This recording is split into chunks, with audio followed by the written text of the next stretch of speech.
one's called Feel the Wrath, and it has words. Feel the rap. Feel the rap. Rap, rap, rap, rap. Rap.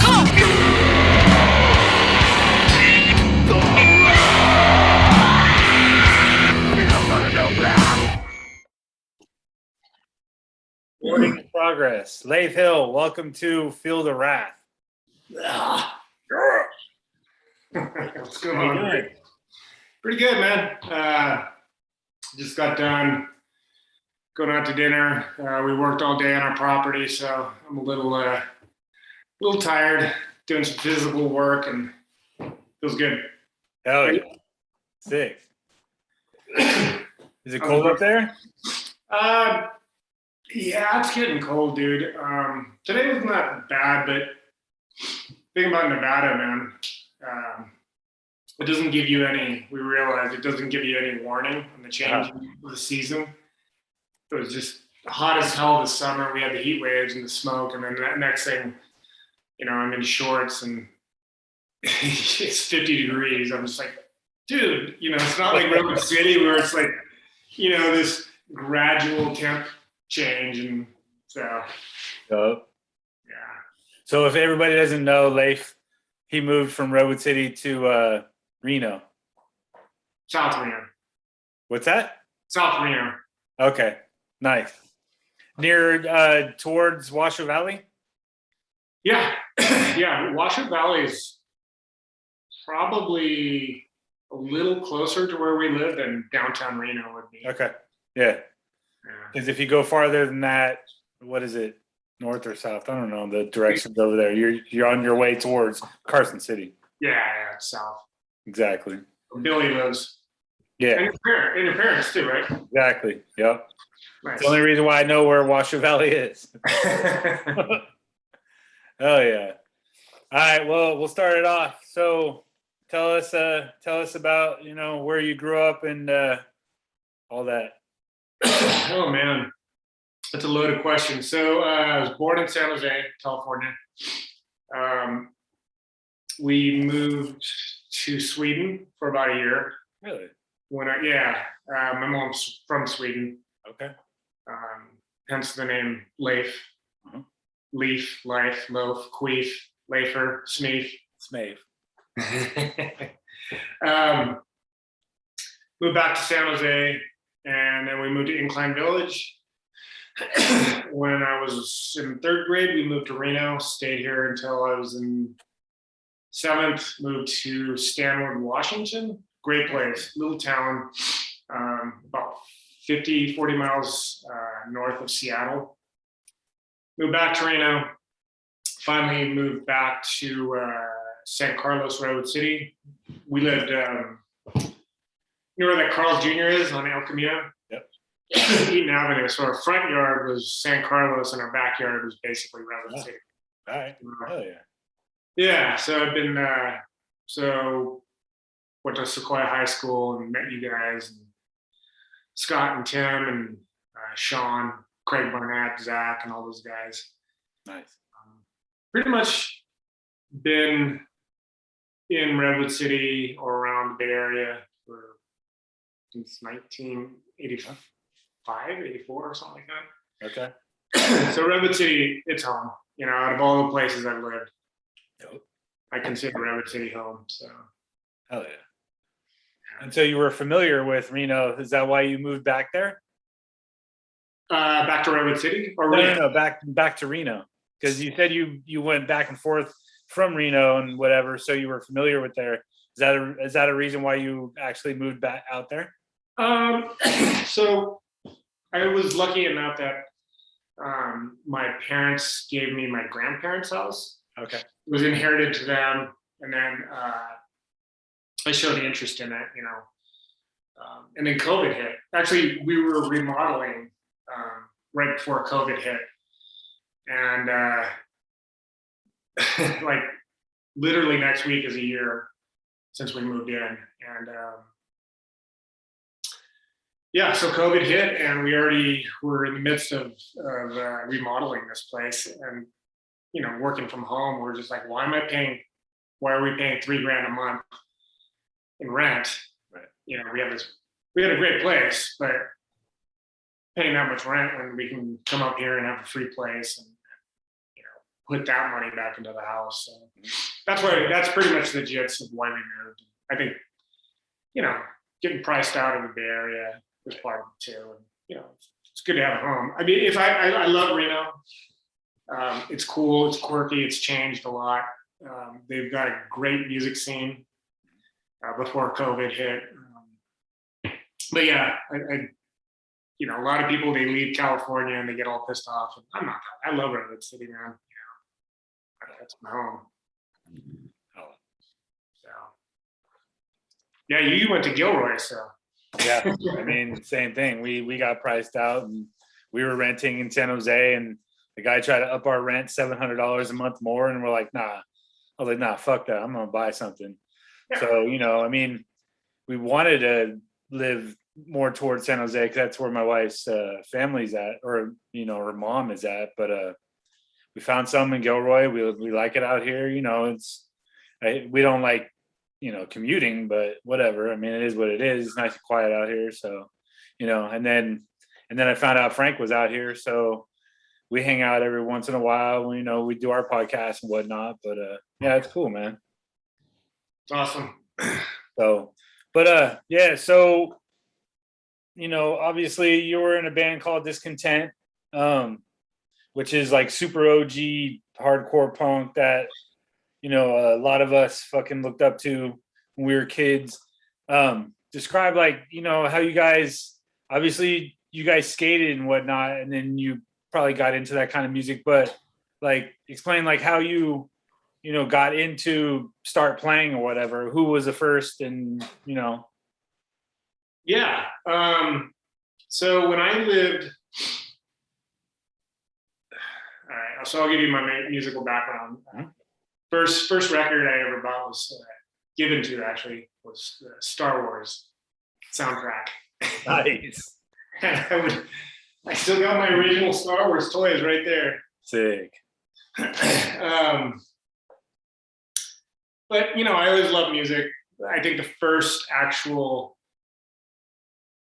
tape I bought was AC/DC Back in Black,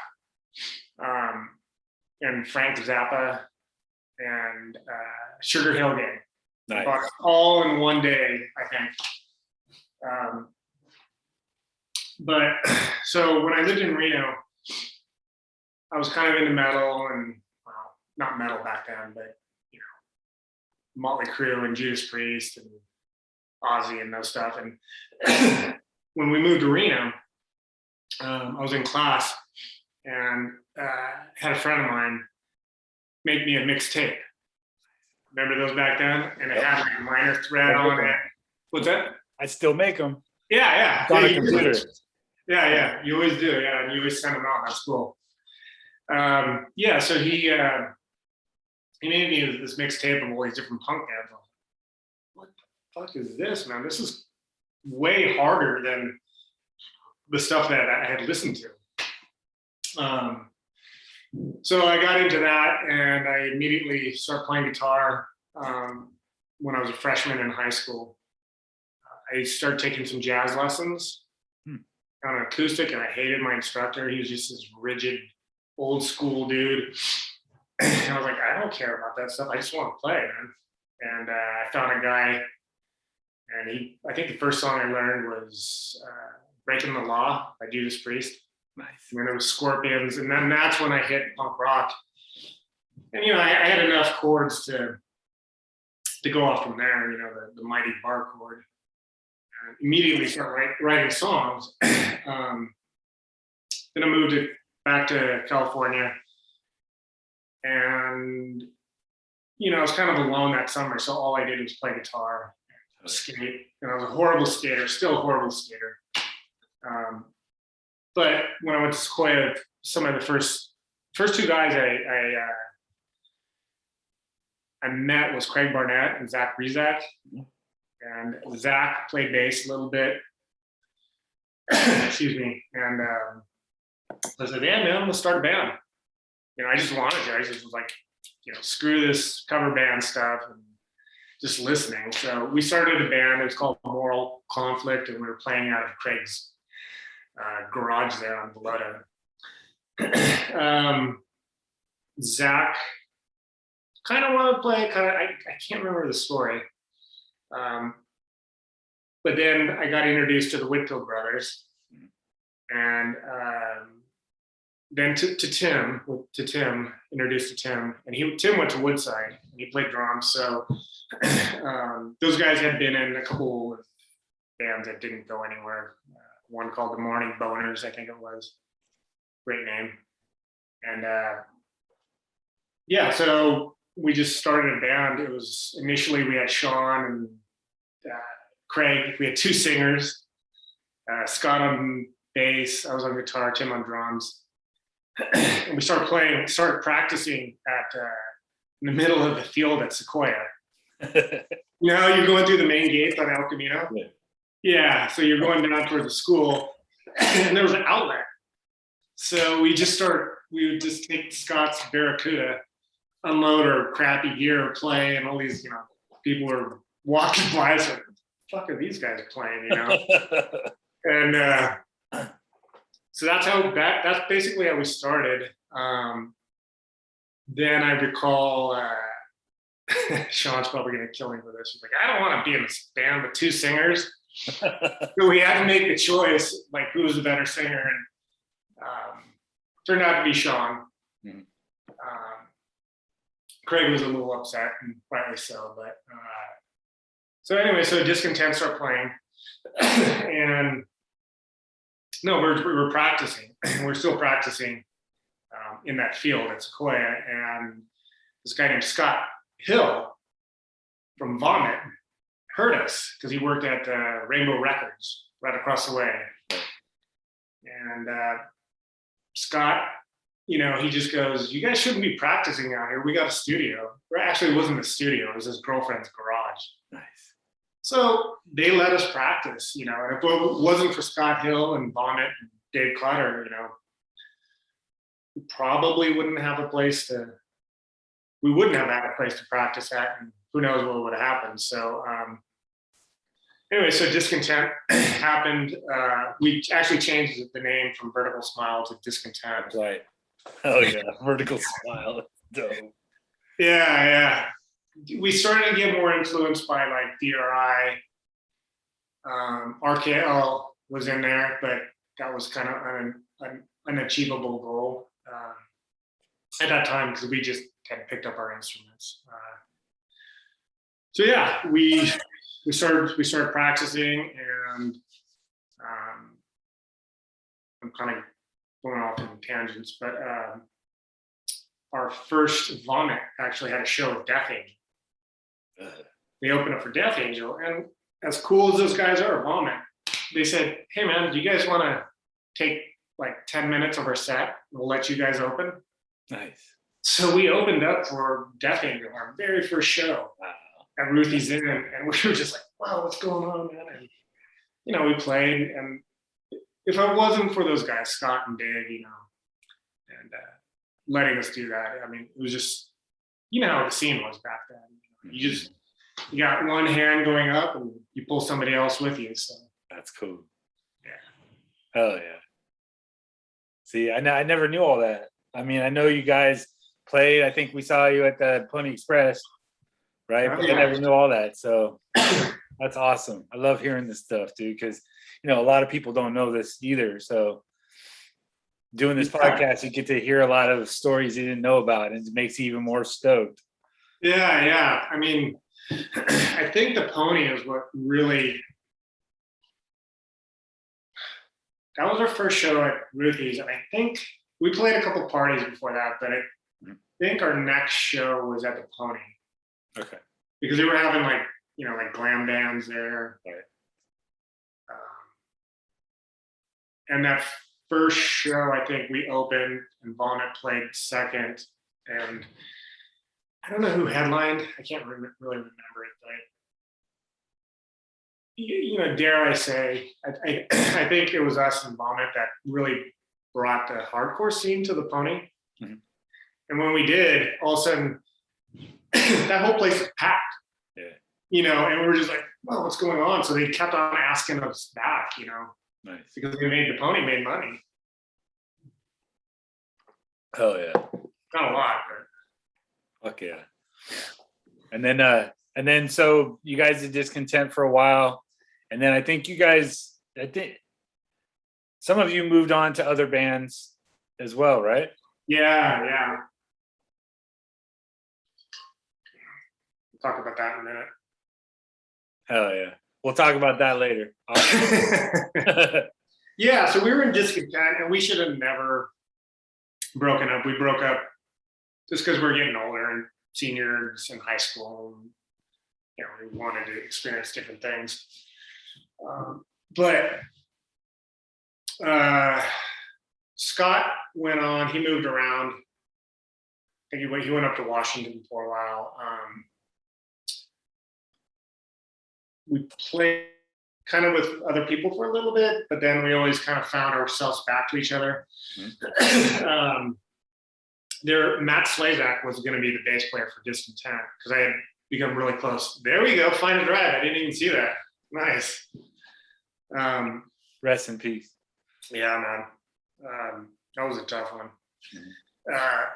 So Matt became the bass player, and then at that time we were listening to different music, and we started another band. It didn't go anywhere, and it was pretty shitty, to tell you the truth. After that band, like Matt went to start Lacehead, and Sean played drums, and then I met Chris Vasquez. I can't remember. Today for the life of me, I was like, how did I meet Chris? I can't remember it. But he and I started playing with Craig Tatro. And we're just jamming around, and I think we played one show. It was just kind of one of those jam bands. It didn't go anywhere. God, I can't remember what happened after that. I think I started seriously getting into songwriting and trying to improve my skills after that. And we started another band called Father Mocker. That's right. And that was with Scott on guitar, me on guitar, Chris D on bass, Sean singing, and Dan DeMeo on drums. Excellent drummer. Excellent metal drummer. So we did that for a while, and that band went through some transitions. We kind of we're biting off the grunge sound. Mm-hmm. That hadn't exploded yet when we did it. It was kind of still like underground. But that band actually turned into all of a sudden we all discovered, R&B and like Otis Redding and all this stuff. So we started getting influence. I started getting super influenced on that, R&B and this old like Marvin Gaye and stuff like that. So coming from like a grunge sound, all of a sudden the guitar started getting less distorted, and we started having a little bit more of a groove. Started feeding off that old like 60s, 70s type of vibe. Matt went on to Find a Drive, great band.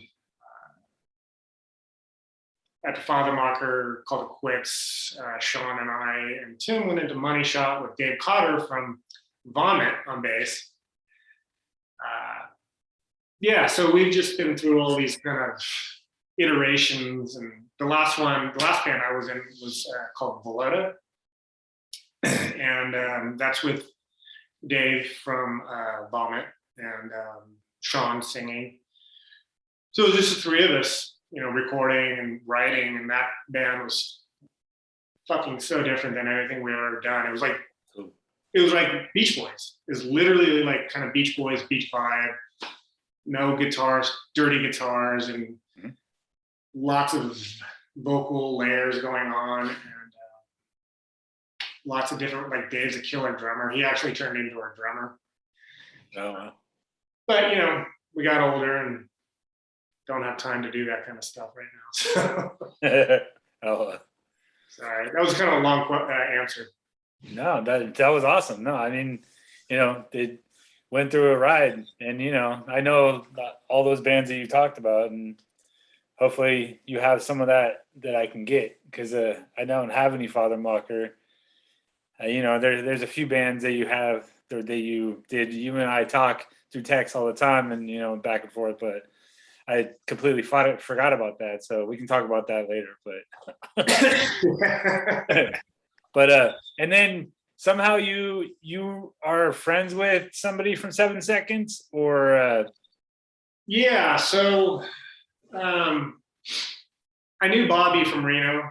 Didn't know him tremendously well. We hung around the same people. The band that he was in a band called Criminal Mischief, and then a band called Informal. And I was pretty good friends with the guitar player from Informal. Actually, he taught me how to play a lot. So that's how I met Bobby through him. So yeah, so early on with Discontent, we played with 7 Seconds a bunch of times, and yeah, we opened up for 7 Seconds at the farm, a day at the farm too, which is crazy. Like the gang was there, and it's just like we were little kids. That's where Kindred was too. That's where I remember Kindred. He was like this little kid at the farm, and he reminded me of what did I tell you that one time? Tanner O'Boyle from the Bad News Bears mixed with the little kid from the Road Warrior, Totally. Yeah, I was just like, who is this little? I was like 15 at that time, and here's this like 11-year-old. Right.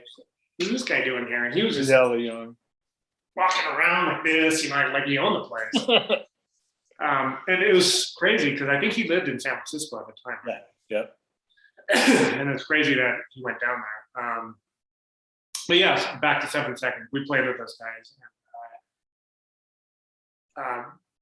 They were by far the coolest band we have ever played with. Those guys in Circle Jerks and Verbal Abuse. Sorry. Mm-hmm. Those guys were, we were kids and we looked up to those guys, and they were just salt of the earth. Yeah, that's cool. Yeah, we do. When we were kids, we'd skate, and we went to Craig Barnett's. He had a little mini ramp.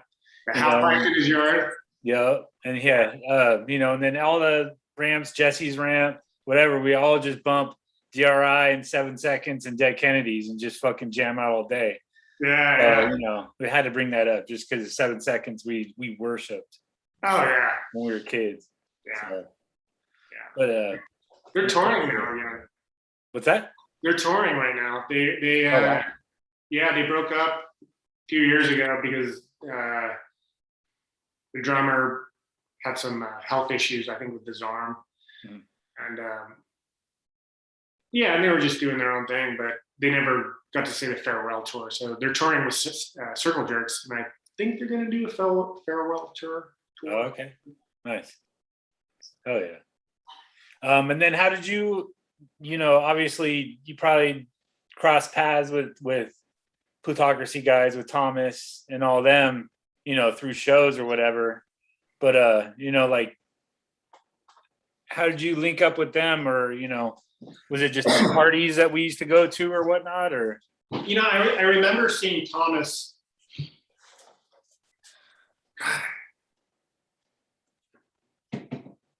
I was talking to my fiance today. Excuse me. And she's like, "How did you meet those guys?" And I don't even remember, but I remember like we were Sean, myself, we were seniors. Tim and Scott were out of high school, but back then, being into punk or like hardcore metal, like we were, it's not like it is today.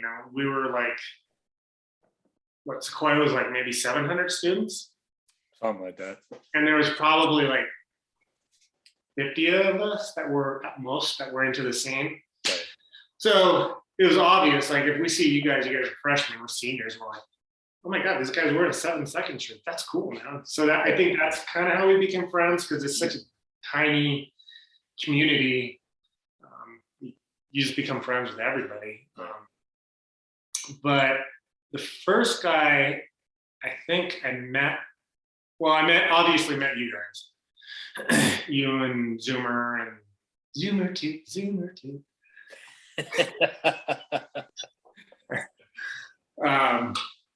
But I think I think I met Chris V through Andrew Vetrimont. Okay. Another rest in peace. Another rest in peace. God, that guy was such a talented musician, man. He was, Really? oh God, he was so, yeah, he was such a talented musician, and a lot of people didn't know that, but you know, he and I just became one summer became super tight, and we're just always going to his house playing guitar and stuff like that. And he's the guy that showed me how to play funk. You know, he was like totally into Chili Peppers and stuff like that. And I was like, "What are you doing? Those are trippy chords." Anyway, so somewhere along the line, I met Chris. And yeah, we just started hanging out, and you know, Chris, he was another rest in peace. He's a super kind soul. You know, he was funny as hell, you know, and we try to make another rest in peace. We didn't say that one yet either. Yeah, definitely. Let me get my sparkling water. Anyways, yeah, man. So Chris and I became fast friends, and I learned that he played bass, and that's kind of how we started that stuff. And then Slazak started dating Tomasa. So Tomasa used to date Pelon. Okay. And so that's kind of how that group started to like intertwine. But Scott Whitfield actually knew Jay and Josh from a long time, from, you know, growing up. Mm-hmm. So it was you know, it was an easy mix. And then that's when I met Thomas. Okay. And Thomas and I became pretty close. We had that like 2 years where Chris, Thomas, and I were just hanging out, you know, all the time. And, we actually, this sucks, man. I wish we could have done it, but we actually, Chris, Thomas, and I were starting a band. It was called Smoothie. Now I can't play metal very good at all, so we weren't gonna do that. But we were gonna do stuff like, it was really like kind of smooth groove, kind of like.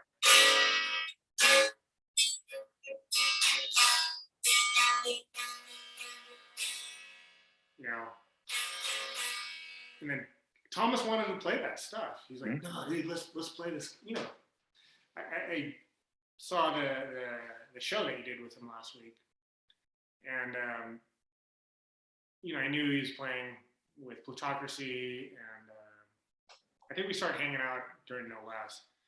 But Thomas has such a big. He's a really true musician because he ventures everywhere. You know, he's got his core. Like I got my core is like hardcore punk. But you just, you know, it's like a spoke and like a hub and spoke. You just kind of go everywhere. So that's where Thomas and I really connected. Unfortunately, I think I moved to Petaluma during that time, so that kind of fizzled out. Okay. Yeah, and then you were texting back and forth with me, and you said you might have some Chris V stories. Jeez. I will be really respectful.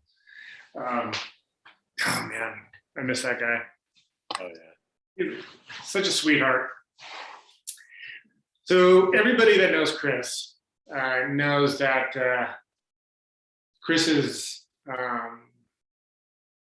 half Native American, and his dad would always tell him, like, "Chris, don't drink. It's not for our people." And you know, I never saw it until I met Chris.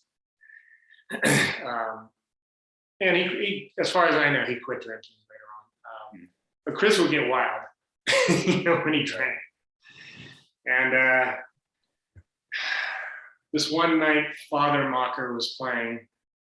Chris was not in the band any longer. He had moved away.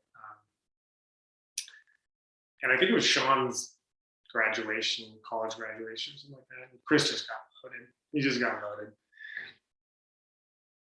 And I ended up having to babysit him the whole night, you know, he's my bro. But he was being obnoxious. He was puking in my car and all that stuff, and I was pissed off. And, I'm holding him like as he's puking out my car. We get to Scott Whitfield's house. Scott's at some party, after party. I'm like, God damn, dude.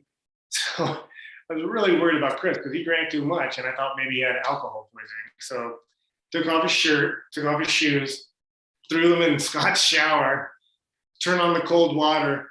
I turned it off. He goes, I did that for like 10 minutes because I just wanted to, wanted him to get a little bit sober. And he puked, which was good. He got all that stuff out.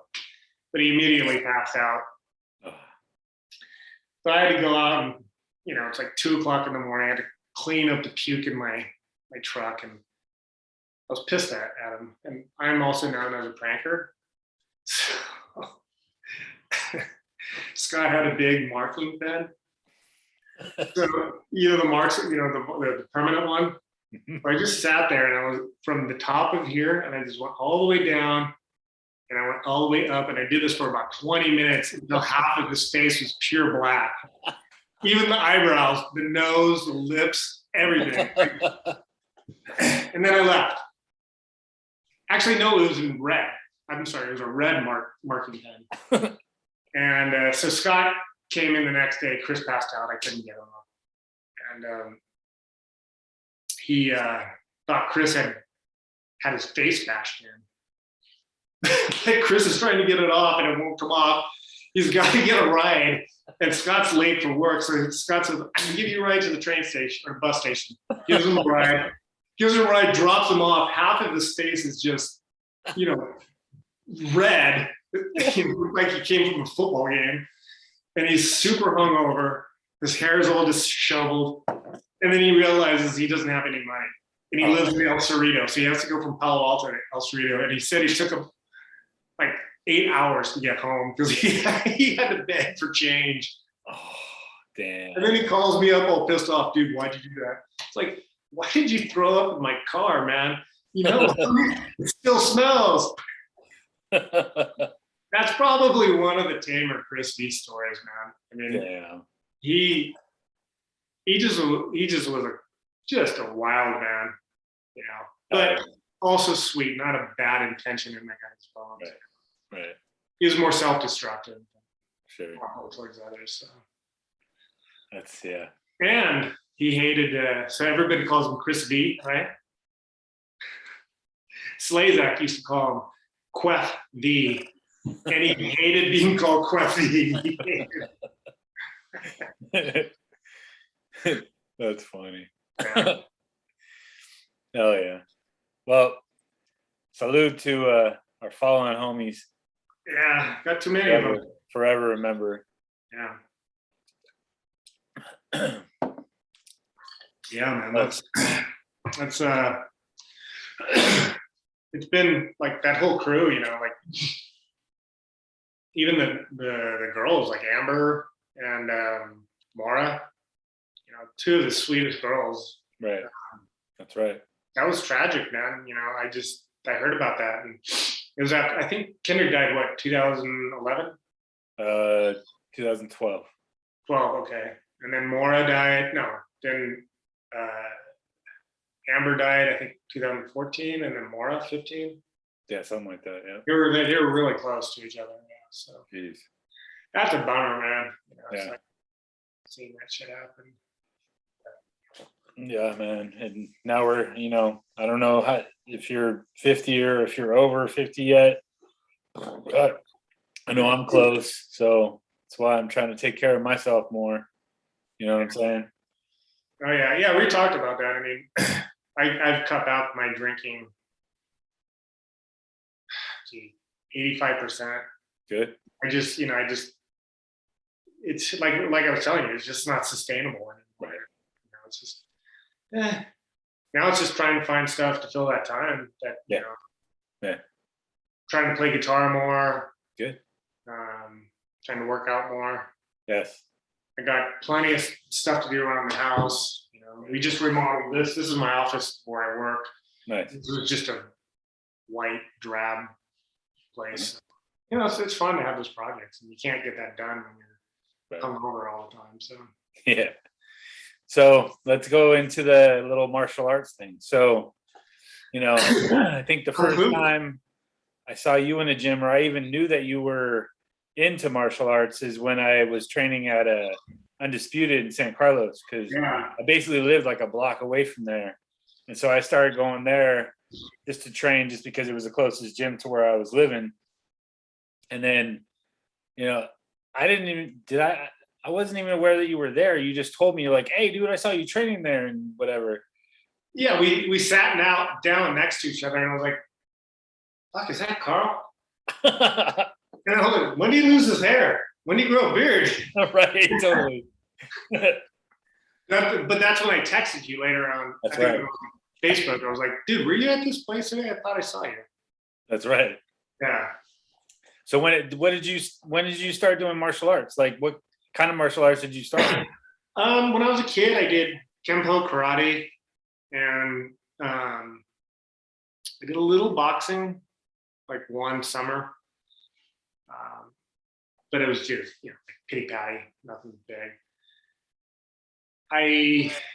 It's a story that goes back to the Perez brothers. I remember seeing UFC 1 or 2 at that Redwood City house. Remember that really just dive house that they lived at?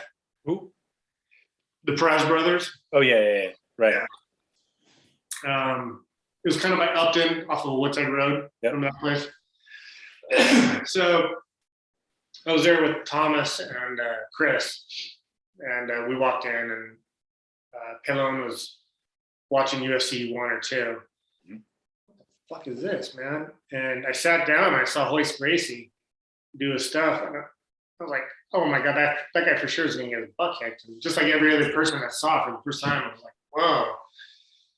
I was like, jiu-jitsu. And I looked for it. Actually, I knew I couldn't afford to take any lessons, but later it was always in my mind. And when I moved back to the Bay Area, I was looking for places to train it. And I found a Japanese jiu-jitsu place. I started training that, and I did it for about a year. And then it's basically judo with some grappling. So that was like 1995, maybe. No, wait, my bad. 2005. Yeah, so then I started jiu-jitsu. There was a guy that was a blue belt that started teaching it. I got a job in Palo Alto, so I moved back to Redwood City. And then I started training at a place called NorCal Fight Factory. David Velasquez, he was former UFC fighter, super cool guy, really great guy. So I started training down there.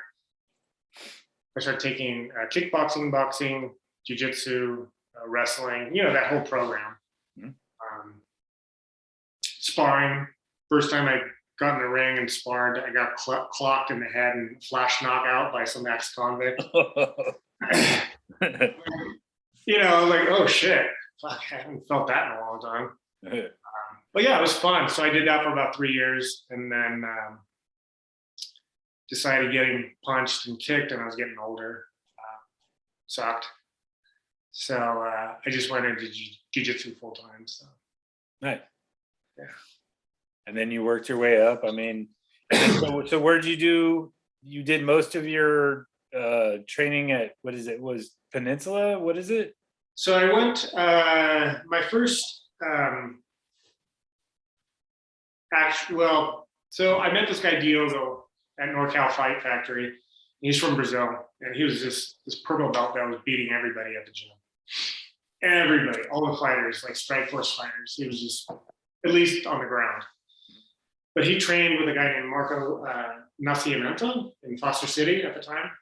And so I eventually moved up to Marco's. And so I started there from a white belt. I got all the way to my purple belt. Then I left that school because I was living in Redwood City. Traffic was bad. And, I know it's kind of not a great thing to leave schools and stuff like that. But at that time, I just wasn't satisfied with, I guess, my performance or where the school's going towards, I guess. In hindsight, it could have been a mistake. But then I went to a school in Redwood City that was much closer, like literally a 10-minute commute instead of a 50-minute commute. And that's a school that's a Jean-Jacques Machado affiliate. So I was there as a high purple belt, and then I got my black belt like 2 years ago, a little over 2 years ago. And sucked because like right after I got my black belt, about 3 months later, I re-injured my neck, and just, yeah, well, sucks. So I spent the last maybe year and a half just letting it heal, going through physical therapy. I've spent a lot of money out of pocket just trying to get so I can actually look right. Yeah, right. Damn. And most of that was no gi? No, actually, all of it was gi. Oh, really? Okay. Yeah, that's why I got all this arthritis in my fingers. Right. So recently, my neck got better. We moved, and I was really missing. I was just missing training. I'm over 50 years old, so I realized, there's my ego is going to go way, way, way, way, way down, and I know that blue belts will beat me. White belts, young white belts, 4-stripe white belts are going to give me a hard time. But that's how it is, is when you get older, you start deteriorating. So I looked at a school. I found a school up here. The instructor, his name is Max. Max Mangar. He was under the Henzo Gracie Academy in New York City, and his teacher is John Danaher. Okay. Anybody who knows anything about jiu-jitsu, John Danaher is considered the best, most brilliant coach in BJJ right now. And so Max was taught directly from him, got his black belt from him and Henzo, and actually was a teacher at that school. And I've been fascinated with the whole leg entanglement game for the last 5 years. We had a couple students at my old school that came from other schools that really were pretty good at the leg stuff, but our school didn't really teach it for whatever reason. But knowing that there's a John Danaher black belt here who knows his system thoroughly, worked with him, it wasn't like he's separated from him from a couple of other teachers. He worked with him directly. That was pretty amazing. So I've been taking private lessons. Okay. And I have also been, I took a few of the day classes, but I kind of re-injured my neck. Oh. Well, I'm okay now, but I'm just going to continue with the privates. Mm-hmm. Learn as much as I can at this age, That's cool. But it's, I couldn't turn down the opportunity to learn from somebody who was a direct student from John Danaher. It's just, and trying to, what I did at my old school, I had this guy who used to be my friend. He's kind of a clown. His name's Kevin the Clown. Just kidding. But he and I used to try to learn the leg lock game on video, and you just can't. I mean, there's so many. What I'm learning, there's so many. It's so intricate and it's beautiful. It's a dance, man, and it's so dangerous too because you did jiu-jitsu, and if you can stretch your arm out a little bit, and it hurts a little bit. But this, man, if you get your knee in the right, dude, it feels weird. Yeah, and anytime anybody says anything about the leg game, I always think of Paul Harris. Who's smart, Paul Harris, just pulling on fools' knees, just popping them, and be like, "Oh, sorry," and, taking fools out of their careers because he wouldn't let go. Yeah, he's dangerous. Yeah, he had, I was going to call him an idiot, but he had a little something going on, but he didn't have his way with Gary Conman. Well, yeah, the Gary Tonin is like. But Gary's also like 60 pounds, 70 pounds lighter than him. Sure, but technique rules all.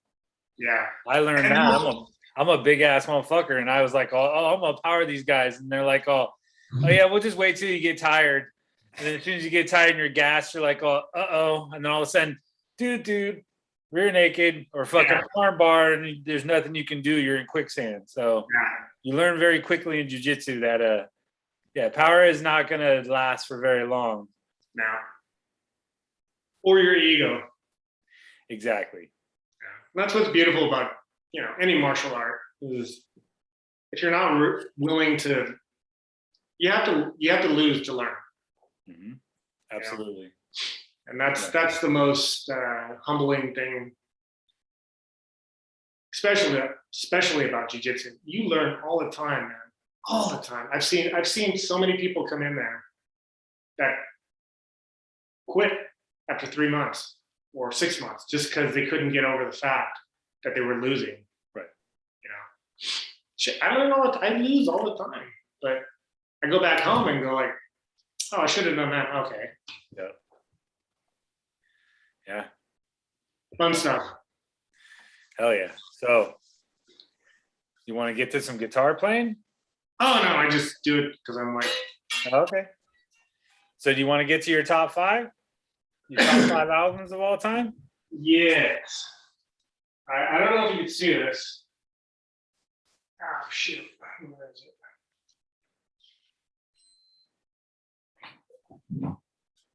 I didn't print anything out because I'm No, it's all good. Okay. Can you see that? No, it's really distorted.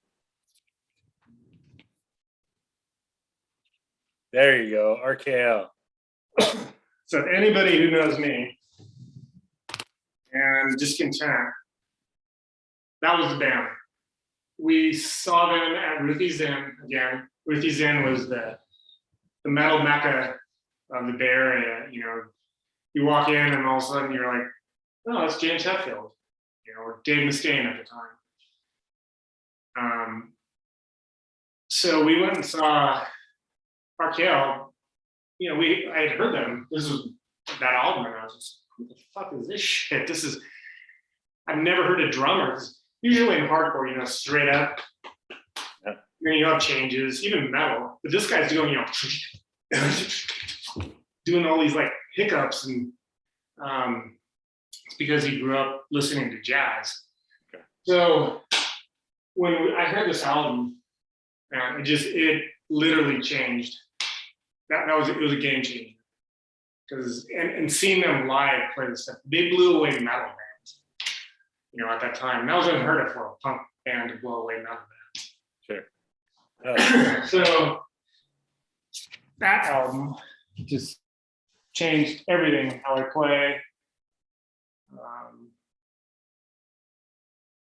This album. Hell yeah. So that kind of goes without saying. I mean, that band was only around for like 2.5 years, if that, and they came out with some of the best hardcore ever. I don't think, getting back to that kind of drumming style RKL had, I can't remember the drummer's name offhand, but that guy was a sick drummer too, and of course Ian Mackay, the guy's just a legend. So yeah, that's my favorite hardcore band of all time. Yeah, man, and they were young. They were still teenagers. Yeah, they were good. They were good. They were really good musicians. I wish I was that good. All right. So, getting a little out of hardcore.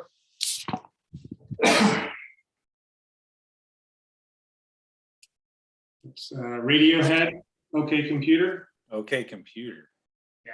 So that album kind of blew my mind because I just was into rock and stuff like that and alternative. And, that was the first album I heard that used like electronic music and rock and kind of combined it and made for these interesting kind of landscape ideas. I remember talking to Thomas about this album too. And then, all right, so I'm gonna get into more recent stuff. So this is David Bowie's last album, right before he died, Okay. Black Star. That album, for me, that's his best album, I feel, he's ever put out. It combines, just like David Bowie-ish vocals. He'll pull in stuff from the past, like the Ziggy Stardust stuff, but he also he's just got this crazy jazz musicians playing this stuff, and these jazz musicians are so incredible. And I remember reading about this album, but the jazz musicians that he hired said and we don't know really what he's going for, and then they finally did at the end, And also, what I loved about it, I love this album even before he died. But he knew he was dying when he wrote this, when he was writing this album. Huh. And there's some deep, there's some deep shit going on there. Nice. Once you figure that out, it's just like, wow, that's even deeper. All right, what's the next one? All right, you're gonna laugh like your ass off at this. So this is a soundtrack from the movie Inception. It's by a classical composer. Huh. So I'm a designer for my job. Sometimes when I think, or when I listen to music, and I have to think about something, if it has lyrics in it, I can't focus on my task because I'm focused on the music. Yeah. So I started listening to instrumental music, and that kind of led me into soundtracks and stuff like that. And Hans Zimmer, man, this guy, I swear, he was doing like Batman, all this kind of stuff. But it made me kind of fall in love with what he does. He has this traditional classical music. It's very dark, and I really love dark classical music. But he also involves, like electric guitar and drums and some electronic music and stuff like that. Interesting. So, yeah. No, that's cool. Hell yeah. See? And then I just want to say, having 5 favorites is just ridiculous. My favorites rotate through time. Yeah. But there's a couple albums. So Sade, man, I adore her. I love her voice. Uh-huh. She's incredible. So Love Deluxe, I love that album. I recently got into Dillinger Escape Ironworks. I've been listening to that thing at least once a month for the past year. I love that album. Anything Nine Inch Nails I love, and What's Going On by Marvin Gaye. Uh-huh. I put a lot of hours in listening to that one. He's probably he's one of my musical heroes. Mm-hmm. So love it. All that old R&B stuff, man. I can't. Yeah. I love that stuff as much as I love punk rock. Fuck yeah. Yeah. That's awesome. See, that's why I do this. I love hearing what people have to say and where they got influences from, and all that. And it's great because you can see what the influences are and how they put it into their music. So yeah, that's one of the reasons why I do this. Yeah, it's all about the music, man. Exactly. And then last few questions, because I don't know if the Zoom thing's gonna fucking shut off, but how did you start getting into pizzas? How did you start making pizzas? Okay, be clear. So any person from my period, that time in Discontent, we all worked at Round Table Pizza, man. Good afternoon, it's Round Table Pizza. How many? 365-2770, man. Nice. Just a number. Yeah, so we all, we all worked there. Scott got me the job there. He got his brother the job. Tim worked there. Slays worked there. The Cox brothers, I don't know if you know them, Scotty and Justin, killer skaters from Woodside Road. Okay. They were really good friends with that Redwood City skate park that was dedicated to Phil Shaw. Phil. Yeah, Uh-huh. they were really close with him. Okay. So anyways, that's where the pizza thing comes from. And when I dated somebody in Seattle for a while, there was an Italian restaurant that made authentic Nepalese style pizza. And I was like, God, this is the best pizza I've ever had in my life. And then I ran into Peter Baroni at Whole Foods before he moved back. And he told me what he was doing. And I asked him, I was like, yeah, I had this type of pizza. And he's like, yeah, that's kind of the style we're doing. And what got me into pizza, man, doing that type of stuff, it's fun, man. It's creative. And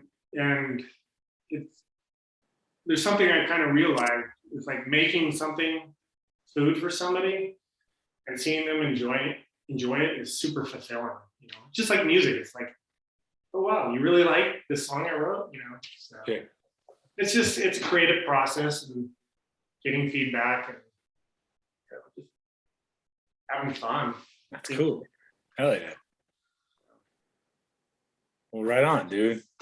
Well, once again, I want to thank you for taking the time to be on this, because a lot more people are gonna tune into this one, and you said a lot of stories that I didn't know about, and a lot of people are gonna learn a lot more, and I just want to thank you for being on, man. Yeah. Thanks for asking me, and I got a lot more stories. Maybe we'll get the Discontent guys in one room, because Yes.